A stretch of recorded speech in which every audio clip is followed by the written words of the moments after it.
Assalamualaikum warahmatullahi wabarakatuh. Perkenalkan, nama saya Nurul Korima Reski dengan NIM 202031065. Pada video kali ini saya akan membahas tentang teknik pengkodean sinyal pada jurusan komunikasi data. Sinyal dan pengkodean. Sinyal dapat didefinisikan sebagai arus listrik atau medan elektromagnetik yang membawa informasi atau data dari satu tempat ke tempat lain. Pengkodean atau encoding adalah proses merubah data ke dalam format tertentu untuk suatu keperluan, misal pengiriman dan penyimpanan. Pengkodean sinyal. Informasi digital dan analog dapat dikodekan sebagai sinyal analog maupun sinyal digital. Data digital, sinyal digital. Pengkodean digital untuk data digital yang paling sederhana adalah dengan memberikan suatu level tegangan untuk menunjukkan nilai binar 1 dan level tegangan lain untuk nilai binar 0. Data digital sinyal analog. Sebuah modem diperlukan untuk mengonversikan data digital ke sebuah sinyal analog. Metode yang dipakai adalah dengan memodifikasi satu atau lebih parameter frekuensi pembawa untuk menyajikan data binar. Teknik-teknik dasarnya adalah HSK, FSK, dan PSK. Data analog sinyal digital. Teknik yang paling sederhana untuk mendigitalkan data analog adalah PCM atau Pulse Code Modulation yang mencakup sampling data analog secara periodik dan menguantifikasi sampel-sampel tersebut. Data analog sinyal analog. Data analog dimodulasi oleh suatu sinyal pembawa atau karir untuk menghasilkan sinyal analog dengan bandwidth yang sesuai dengan rentang frekuensi sistem transmisi analog. Teknik modulasi dasarnya adalah AM, FM, dan PM. Teknik pengkodean sinyal. Untuk digital signaling, suatu sumber data digital atau analog GT dikodekan menjadi suatu sinyal digital XT. Sedangkan dasar dari analog signaling adalah adanya sinyal kontinu dengan frekuensi tertentu yang disebut dengan sinyal pembawa atau carrier sinyal. Data sumber dapat berupa sinyal analog atau digital MT, dimodulasikan dengan sinyal pembawa tersebut sebelum dikirimkan ke tujuan. Hasil modulasi MT dengan sinyal pembawa menghasilkan sinyal termodulasi ST. Data digital sinyal digital. Data binar ditransmisikan dengan mengkodekan tiap bit data ke elemen sinyal tertentu. Jadi, skema pengkodean pada dasarnya merupakan pemetaan bit-bit data ke elemen-elemen sinyal. Dua hal utama yang harus dilakukan di sisi penerima untuk menerjemahkan sinyal digital. Yang pertama yaitu penerima harus mampu mengetahui informasi timing dari masing-masing bit. Misalnya, kapan suatu bit dimulai dan diakhiri. Penerima dapat menentukan apakah suatu level sinyal bernilai 1 atau 0. NRZL dan NRZI Non-Return to Zero Level menggunakan dua tingkat tegangan yang berbeda untuk mewakili bit bernilai 1 dan 0. Dapat menggunakan tanpa tegangan untuk bit 0 dan tegangan positif untuk bit 1. Lebih umum tegangan negatif mewakili bit 1 dan tegangan positif untuk bit 0. Yang kedua, non-return to zero inverted. NRZI berdasar pada ada tidaknya transisi sinyal pada awal waktu bit. Adanya perubahan pada elemen sinyal dari high ke low atau low ke high menunjukkan bit 1. Tidak ada transisi atau perubahan menunjukkan bit 0. Ini adalah gambar dari skema encoding. Ada non-return to zero level NRZL dan di sini non-return to zero inverted NRZI. Bipolar AMI binar multitingkat menggunakan lebih dari dua level tegangan. Nilai bit 0 diwakili dengan tidak ada sinyal. Nilai bit 1 ditunjukkan dengan pulsa positif atau negatif. Pergantian polaritasnya. Sinkronisasi tetap terjaga untuk deretan bit 1.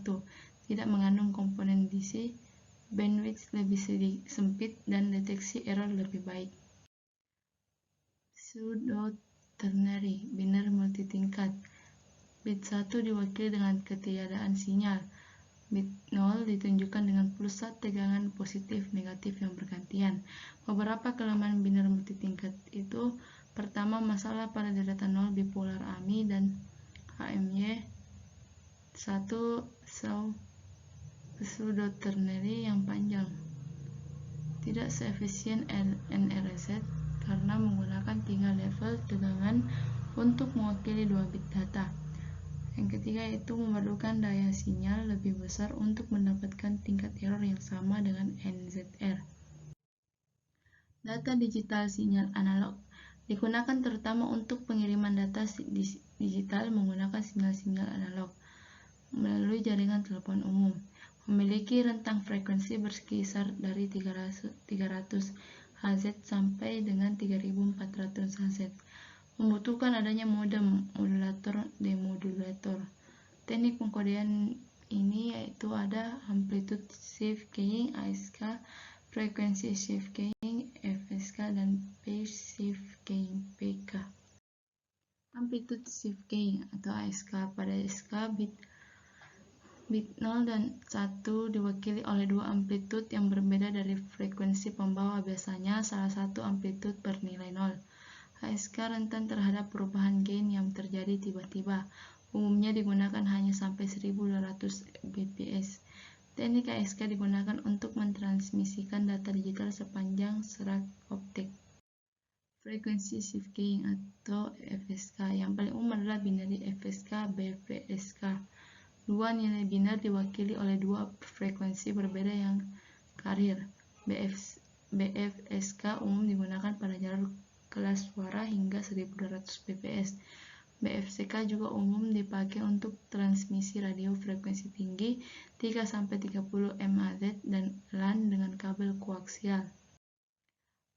Multiple FSK. Tiap elemen sinyal mewakili lebih dari 1 bit, menggunakan lebih dari 2 frekuensi, bandwidth lebih efisien, dan lebih rentan terhadap error. Data analog sinyal digital. Digitalisasi adalah proses perubahan data analog menjadi data digital yang kemudian ditransmisikan menggunakan NRZL, ditransmisikan menggunakan kode selain NRZL, dikonversikan sinyal analog. Perangkat yang digunakan untuk merubah analog ke digital dan selanjutnya memperoleh kembali data analog asli dari sinyal digital disebut codec atau decoder. Pulse code modulation (PCM) dan delta modulation. Pulse code modulation, teori sampling, pencuplikan. Misal 4000 Hz voice data memerlukan 8000 cuplikan per detik. Sampel-sampel analog tersebut disebut sebagai sampel pulse amplitude modulation (PAM). Masing-masing sampel analog harus ditandai dengan suatu kode biner. Kinerja PCM atau DM. Ia memiliki implementasi yang lebih sederhana. PCM menunjukkan karakteristik SNR yang lebih baik. Isu untuk penggunaan bandwidth, misalnya untuk reproduksi suara yang baik menggunakan PCM, diperlukan 128 level atau 7 bit dan bandwidth suara 4 kHz. 8000 dikali 7 sama dengan 56 kbps. Teknik kompresi data dapat digunakan untuk mengurangi kebutuhan bandwidth yang besar. Masih banyak kebutuhan akan sinyal digital. Dalam praktek, PCM lebih disukai untuk mendigitalkan sinyal analog. Delta modulation. Input analog diaproksimasi dengan fungsi anak tangga, itu dapat bergerak naik atau turun sebesar 1 level pada tiap interval pencuplikan. Memiliki sifat biner karena fungsi hanya bergerak naik atau turun 1 level pada tiap interval, maka dapat dianggap sebagai 1 bit tunggal, 1 untuk gerak naik dan 0 untuk gerak turun. Antara itu ada data analog sinyal analog, memodulasi frekuensi pembawa carrier dengan data analog. Mengapa memerlukan modulasi? Karena frekuensi yang lebih tinggi menghasilkan transmisi yang lebih efisien dan memungkinkan operasi frekuensi diffusion multiplexing (FDM). Tipe-tipe modulasi pada ini ada amplitudo, frekuensi, phase. Oke, cukup sekian presentasi saya. Syukran. Wassalamualaikum warahmatullahi wabarakatuh.